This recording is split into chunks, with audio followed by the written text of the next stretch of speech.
You want to know who your real friends are? Start a business and ask them for help.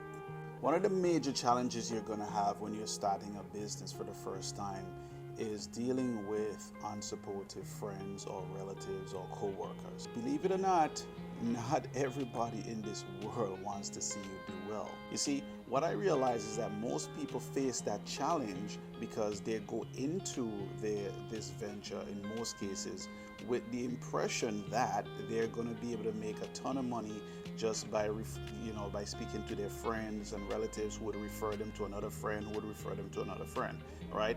But in reality is, even though that works and you should do it, okay, you should do it even before social media, even before cold marketing. You should do that first. So I'm not saying you shouldn't do that. There's people there you can serve. However, what you really want to do is add multiple layers or add multiple avenues, at least 5 different ways of acquiring clientele. Okay, you have to be able to gather large groups of your ideal clients. You need to be able to get your message in front of large groups of your ideal clients. So number one, you need to figure out who your ideal client is.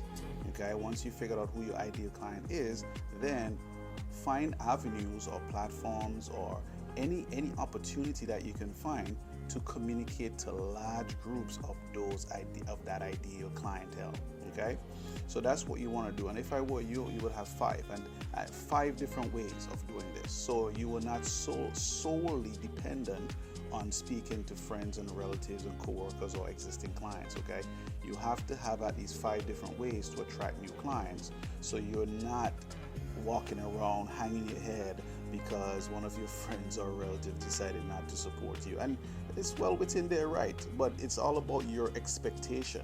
How you feel about their response has a lot to do with your expectation. If you're expecting these 1 or 2 or 3 people, or even it could be 18 people, I don't care. Even if you have 18 friends and family members, it doesn't matter. If your expectation is that you're gonna build a business solely with those people alone, then I think you have the wrong expectation. So if you adjust your expectation, you'll be able to adjust your activity, and then you'll be able to adjust your outcomes, and things are going to become much easier for you to handle. Give it some thought and think clearly about 5 different ways that you can start to attract your ideal clientele and watch your business change.